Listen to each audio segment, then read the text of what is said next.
संपादक हनुमान प्रसाद पोदार। और ये कहाँ से प्रकाशित है? ये प्रकाशक एवं मुद्रक है गीता प्रेस गोरखपुर, गोविंद भवन कार्यालय, कोलकाता का संस्थान। इसके अध्याय नंबर 6 में रुद्र संहिता, ये देखिए अध्याय नंबर 5 यहाँ समाप्त होता है और अध्याय नंबर 6 यहाँ प्रारंभ होता है। और इसके ये रुद्र संहिता 99 पृष्ठ से हम प्रारंभ करेंगे। ये 6ठा अध्याय है रुद्र संहिता का। नारद जी ने अपने पूज्य पिताजी ब्रह्मा जी से पूछा था, ये यहाँ प्रकरण इसी का चल रहा है। ये सारी कहते हैं, ये सब मुझे कथा सुना, कैसे इनका जन्म हुआ, कौन कौन।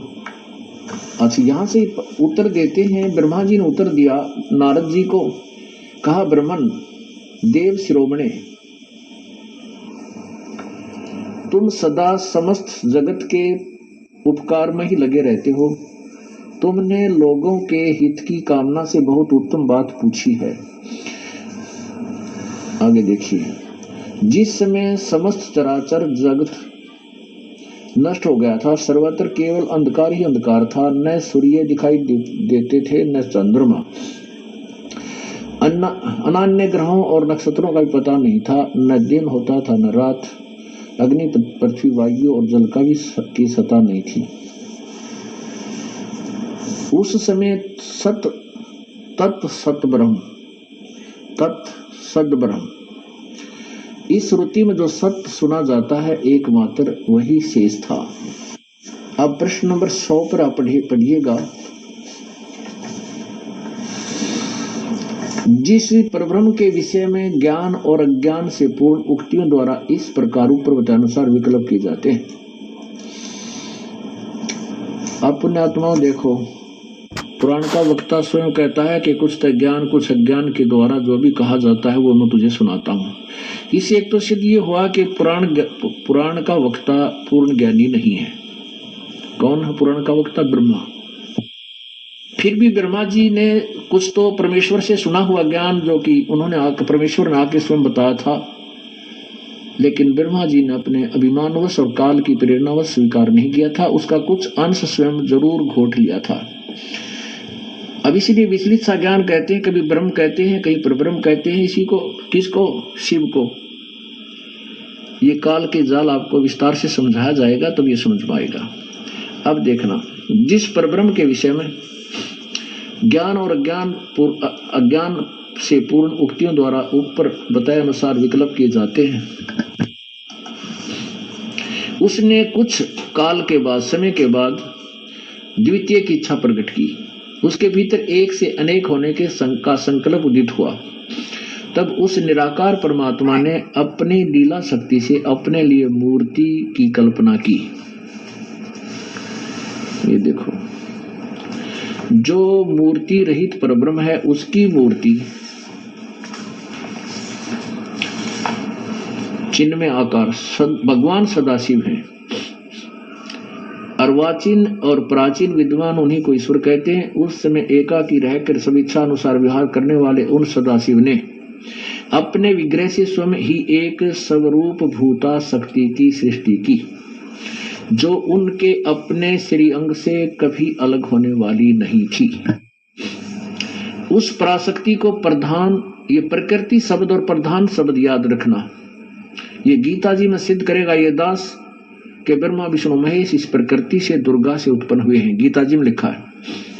उस पराशक्ति को प्रधान, प्रकृति, गुणवती, माया, बुद्धि तत्व की जननी तथा विकार रहित बताया है। उस शक्ति, वह शक्ति अंबिका कही गई है। उसी को प्रकृति, सर्वेश्वरी, त्रिदेव जननी। अब मैं तुमसे कहूँ चिताई, त्रिदेवन की उत्पत्ति भाई। परमात्मा बता रहे कि इन तीनों देवताओं की उत्पत्ति बताता हूं। और वही त्रिदेवन की जननी कौन है? माँ अष्टंगी, पिता निरंजन, ये जम दारुण वंशन अंजन। तीन पुत्र अष्टंगी जाए, ब्रह्मा विष्णु शिव नाम धराए। आज से 600 वर्ष पहले परमेश्वर ने ये सत्य ज्ञान दिया था, ये तत्व ज्ञान दिया था, लेकिन नकली गुरुओं ने, ब्राह्मणों ने हमें इतना मिसगाइड कर दिया कि हम परमात्मा की उस तत्व ज्ञान को नहीं सुनना, समझ नहीं सके। आज वही ज्ञान हमारे सदग्रंथ सेकंड कर रहे हैं, प्रभु के ज्ञान को प्रमाणित कर रहे हैं, समर्थन कर रहे हैं। पुण्यात्माओं, वो पूर्ण परमात्मा थे और वो अज्ञानी लोग थे जो उनको अशिक्षित कहा करते थे। अब क्या बता रहे हैं, ये आपकी पवित्र पुराण बोल रही है, शिव पुराण, रुद्र संहिता अध्याय नंबर 6 आपको सुना रहे हैं, प्रश्न नंबर 100 पे, गीता प्रेस गोरखपुर से प्रकाशित। सुनिएगा। और मूल कारण भी कहते हैं, सदाशिव द्वारा प्रकट की गई। सदाशिव ये काल है, ज्योति निरंजन है, उसके द्वारा प्रकट की, परमात्मा ने उसके पेट से निकाली थी। उस शक्ति के 8 भुजाएं हैं, हो गया स्पष्ट, अष्टंगी है वो।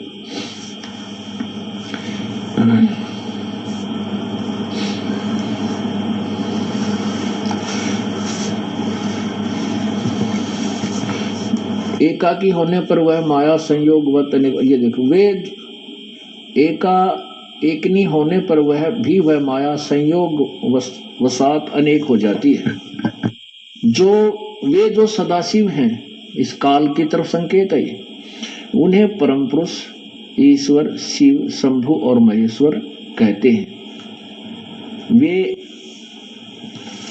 ये देखिएगा 101 पृष्ठ पर, वे अपने सारे अंगों में भस्म रमाए रहते हैं। उन काल रूपी ब्रह्म ने एक ही समय में शक्ति के साथ, ये नाथ नहीं, ये मिसप्रिंट है, यहाँ साथ है, शक्ति के साथ शिवलोक नामक अक्षेत्र का निर्माण किया था। यानी दुर्गा के साथ शिवलोक नामक अक्षेत्र का निर्माण किया था। उस उत्तम अक्षेत्र को काशी कहते हैं। वह परम निर्वाण व मोक्ष का स्थान है जो सबके ऊपर विराजमान है। वे प्रिया और प्रियतम रूप यानी पत्नी और पति के रूप में, शक्ति और शिव, ये दुर्गा और काल, जो परमानंद रूप है, उस मनोरम क्षेत्र में नित्य निवास करते हैं।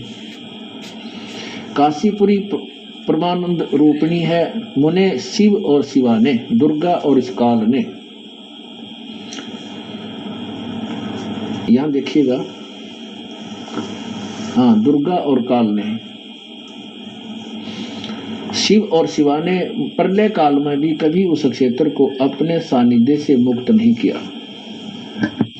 देव से एक समय उस आनंद वन में रमण करते हुए शिवा यानी दुर्गा और शिव ये काल मन में यह इच्छा हुई कि किसी दूसरे पुरुष की सृष्टि करनी चाहिए, जिस पर यह सृष्टि संचालन का महान भार रखकर हम दोनों केवल काशी में रहकर इच्छा अनुसार विचरे और निर्वाण धारण करें। ऐसा निश्चय करके शक्ति सहित दुर्गा के साथ सर्वव्यापी परमेश्वर शिव ने, यज्ञानता में ब्रह्मा, इसने पता नहीं क्या संज्ञा दे रहा है इस काल को, ये काल है, ये ब्रह्म है, अपने शिव यानी सर्वव्यापी शक्ति सहित दुर्गा के साथ सर्वव्यापी परमेश्वर शिव ने अपने वाम भाग के 10वें अंग पर अमृत मल दिया, अर्थात पति पत्नी विहार किया। फिर तो वहां एक पुरुष प्रकट हुआ। ये देखिएगा प्रश्न नंबर 102 पर, शिव पुराण रुद्र संहिता। वहां एक पुत्र उत्पन्न हुआ। शिव ने कहा वत्स, काल ने कहा बेटा, व्यापक होने के कारण तुम्हारा विष्णु नाम विख्यात हुआ। अब क्या हुआ कि तेरा विष्णु नाम होगा। अब क्या सिद्ध होगा, अब आगे देखिए। अब यहां समाप्त होगा ये 6ठा अध्याय। अब ये 7वां अध्याय शुरू होता है रुद्र संहिता का। प्रश्न नंबर 103 पर ब्रह्मा जी कहते देव से, नारद जी को बता रहे हैं उनके पिताजी ब्रह्मा जी, तत्पश्चात जब विष्णु के उत्पन्न होने के बाद, तत्पश्चात कल्याणकारी परमेश्वर शाम सदाशिव ने यानी काल ने पूर्ववत प्रयत्न करके पति पत्नी व्यवहार करके मुझे अपने दाहिने अंग से उत्पन्न किया। मुने उन भविष्य ने मुझे तुरंत अपनी माया से मोहित करके नारायण देव की नाभि में डाल दिया। पवित्र शिव पुराण ने सिद्ध कर दिया कि दुर्गा और शिव सदाशिव यानी काल रूपी भगवान भी कहते हैं इसे। इस काल रूपी ब्रह्म ने, इन दोनों ने अपने संयोग से पति पत्नी व्यवहार से विष्णु और ब्रह्मा की उत्पत्ति की। ये तो स्पष्ट हुआ। अब ये पुराण का जो वक्ता है और फिर अनुवादक है, ये चक्कर में पड़ गया कि भी भगवान शिव से शिव की उत्पत्ति कैसे लिखूं।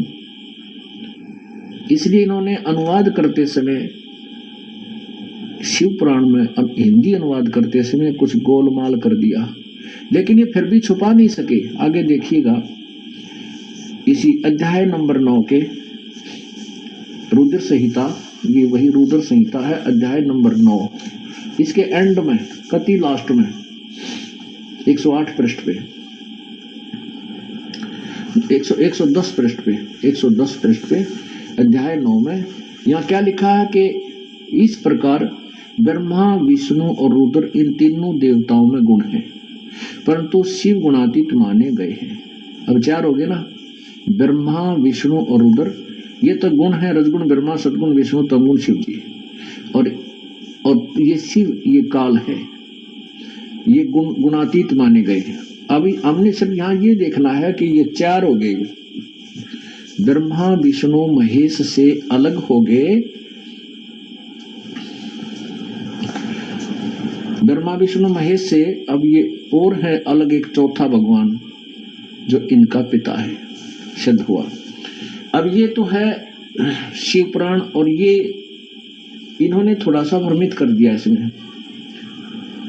अब आपको दिखाते हैं संस्कृत सहित शिव पुराण।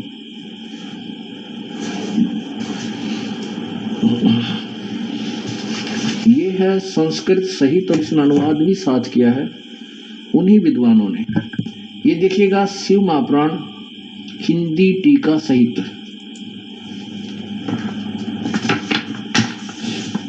श्री शिव महापुराण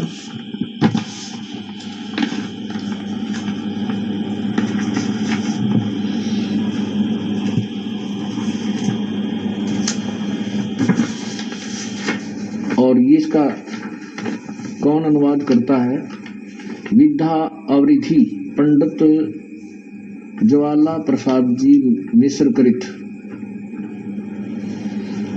हिंदी टीका सहित, खेमरा श्री कृष्णदास प्रकाशन बंबई। अब देखना इसके रुद्र संहिता अध्याय नंबर 2 में 1 में, ये देखना रुद्र संहिता, ये शिव पुराण है, ये है रुद्र संहिता भाग 2 अध्याय नंबर 1, इसके मंत्र नंबर 17 में क्या लिखा है, ब्रह्मा विष्णु महेश ये तीनों देवता शिव के अंग से प्रकट हैं। महेश उनमें पूर्णांश स्वयं शिव ही हैं। आप देखो इनकी अकल अनुवाद करता है कि ब्रह्मा विष्णु महेश ये तीनों देवता शिव के अंग से प्रकट हैं, और फिर ये उड़ जा रहा है कि महेश उनमें पूर्णांश स्वयं शिव ही है। कौन बोला? ब्रह्मा बोल रहा है। बोल ब्रह्मा, जब ब्रह्मा जी उत्पन्न हुए, कहते हैं जब मैं प्रकट, मैं कमल के फूल पर बैठा पाया, जब मेरी उत्पत्ति हुई, मुझे नहीं मालूम है कहाँ से उत्पन्न हुआ। तो इससे सिद्ध है कि ये कंप्लीट नॉलेज नहीं रखता, ब्रह्मा जी को पूर्ण ज्ञान नहीं है, ये उलझ पुलझ इसलिए उलझा रहा है जब साथ ये भी कह रहा है कि ब्रह्मा विष्णु महेश शिव से उत्पन्न हुए, और फिर कहते शिव तो वही है। ये अज्ञान की गिठड़ी सारे समाज ने बांध रखी थी। अब दिखाता हूं आपको, और इसी शिव पुराण में ही यही वो शिव पुराण, और इसमें शिव पुराण के रुद्र संहिता अध्याय नंबर 6 में जो आपको मैंने पढ़कर सुनाया, उसी में इसमें कितना अंतर है, वहां तो उन्होंने विचलित किया है, अब इसमें स्पष्ट किया है।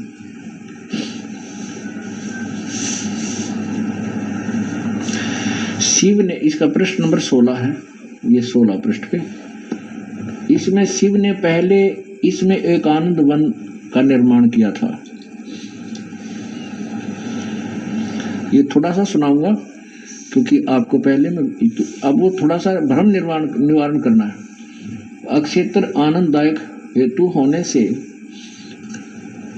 आनंद का आनंद कानन और पीछे अभिमुक्त कहा। शिवा शिव के उस आनंद वन में रमण करने पर, हे नारद जी, शिवा दुर्गा शिव ये काल रमण करने पर, स्त्री पत्नी विहार करने से इच्छा हुई कि कोई दूसरा पुरुष निर्माण किया जाए, जिस पर स्वच्छंद विहार करने वाले हम ये भार सब महाभार अर्पण करके निर्वाण शांति का धारण करें, केवल काशी में शयन करें। अच्छा आगे देखो, वह प्रभु इस प्रकार निश्चय करके पराशक्ति के 10वें अंग में सुधा रूपी आवास सत्य भाग से व्यापार करते हुए पति पत्नी व्यवहार स्पष्ट लिखा है। तब उससे त्रिलोकी में एक अति सुंदर पुरुष प्रकट हुआ, जो शांत और सत्व गुण से युक्त गंभीरता में सागर के समान था। अब इन्होंने बिल्कुल क्लियर यहाँ अनुवाद सही कर दिया है।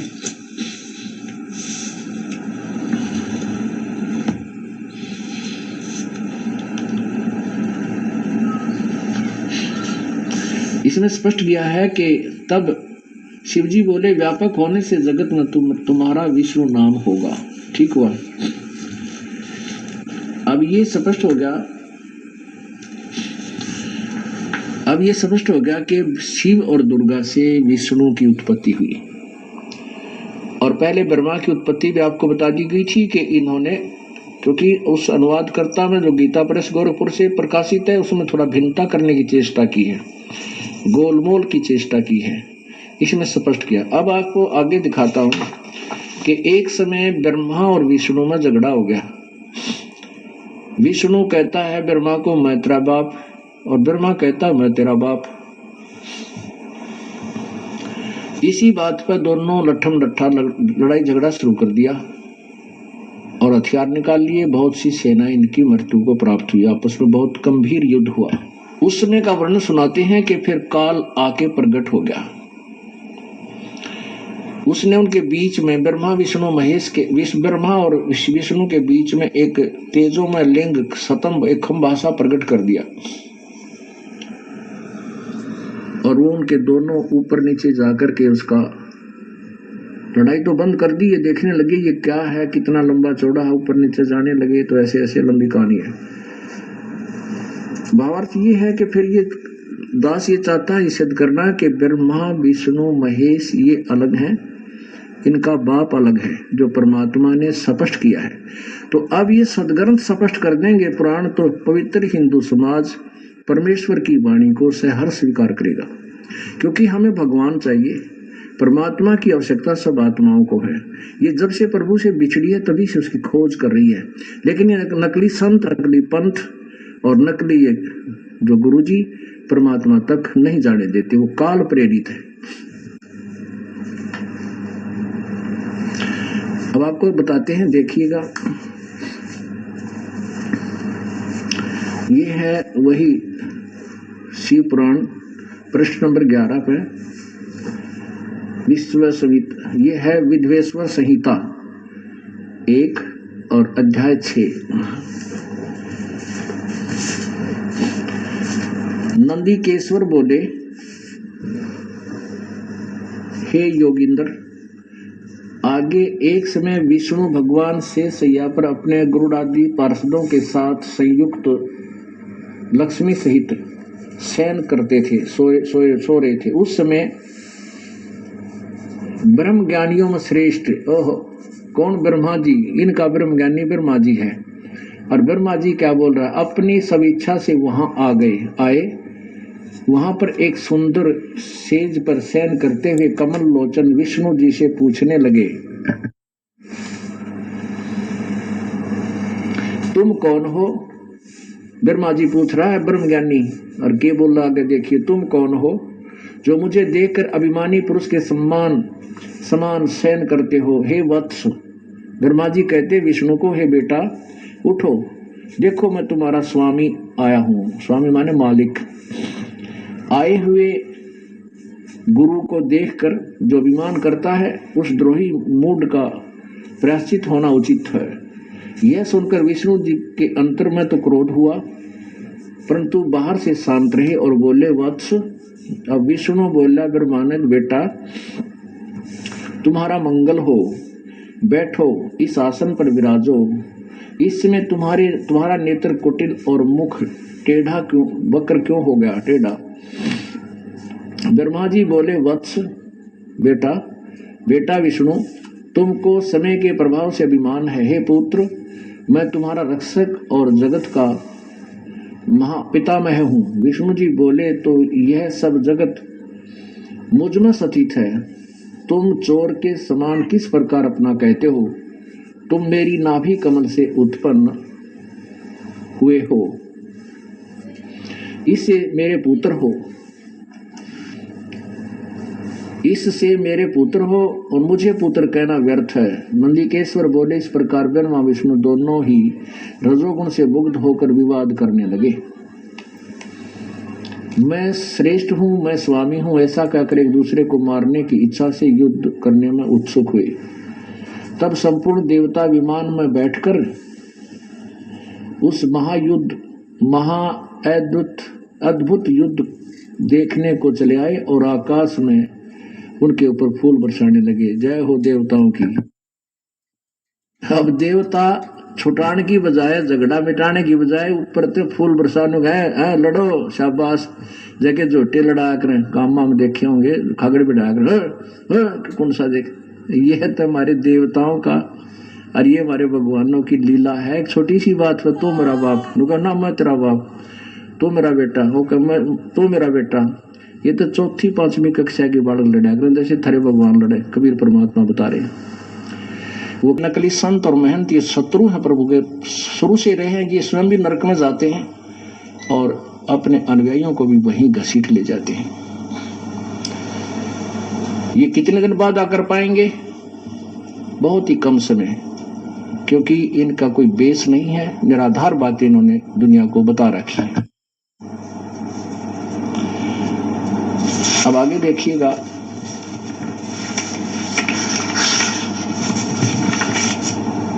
ये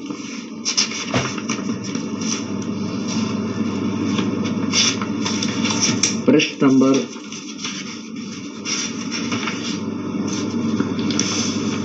13 पर, प्रश्न नंबर 11 पर, अपने प्रश्न नंबर 11 पर यह पढ़ा जो दास ने भी आपको पढ़कर सुनाया कि ब्रह्मा विष्णु महेश आपस में लट्ठम लट्ठा हो गए, देवता उन पर फूल बरसाने लगे। फिर इनका युद्ध समाप्त हुआ क्योंकि बीच में स्तंभ डाल दिया। अब ज्यादा ना सुना करके दास केवल अपने उसे पिक पॉइंट पर आएगा कि ब्रह्मा विष्णु और महेश से अलग है एक वो काल ब्रह्म, जिसको काल भी बोलते हैं। ये देखिएगा,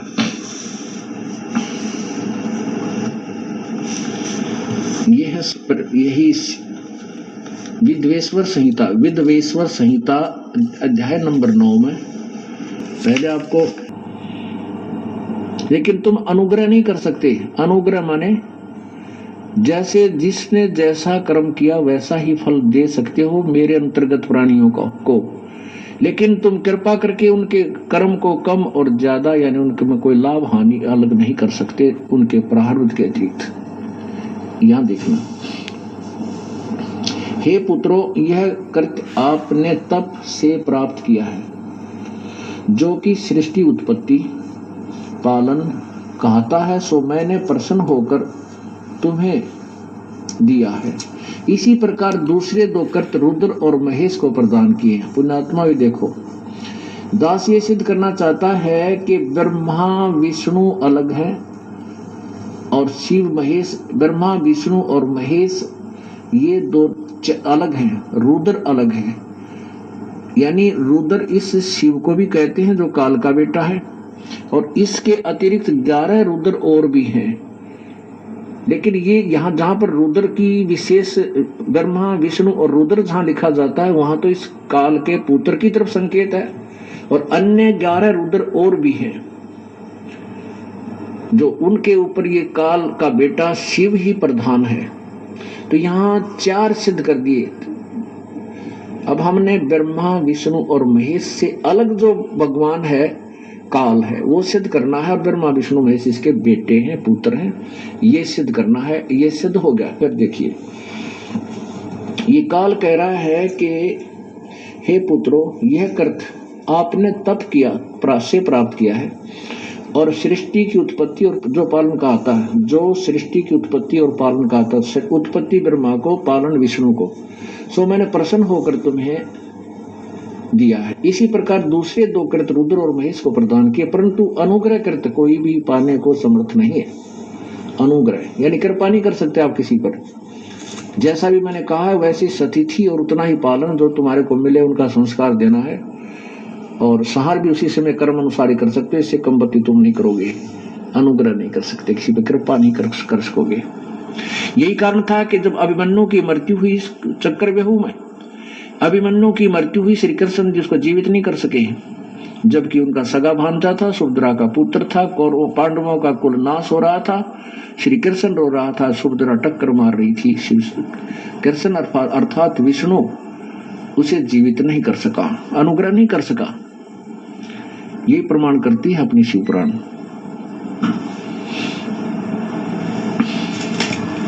सिद्ध हो गया कि प्रकृति दुर्गा को कहते हैं, 8 भुजा वाली है, तीनों देवताओं की जननी है।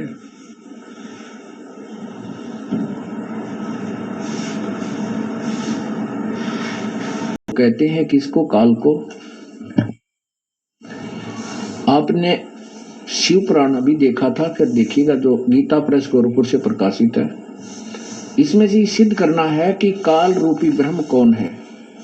ये रुद्र संहिता अध्याय नंबर 6 प्रश्न नंबर 101 पर क्या लिखा है कि वे अपने सारे अंगों पर भस्म रमाए रहते हैं उन काल रूपी ब्रह्म ने। ये काल रूपी ब्रह्म ने शक्ति के साथ, नाथ नहीं है, शिवलोक नामक क्षेत्र का निर्माण किया, और फिर उन्होंने एक समय आनंद रमण करते हुए शिवा और शिव के मन में इच्छा हुई किसी दूसरे पुरुष की सृष्टि करनी चाहिए।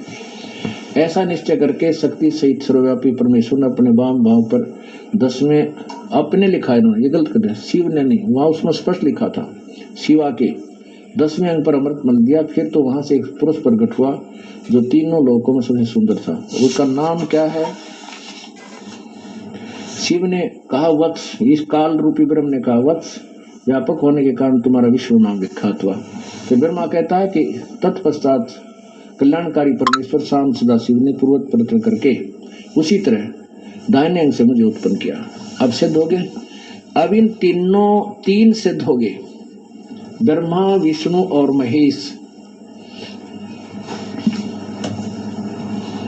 मान में सभी शिक्षित, मानव समाज शिक्षित है, बूढ़े से लेकर और बालक तक सभी अक्षर ज्ञान युक्त है, और हम अब भ्रमित नहीं हो सकते जब ये ज्ञान आंखों देख लेंगे। बोलो सतगुरुदेव।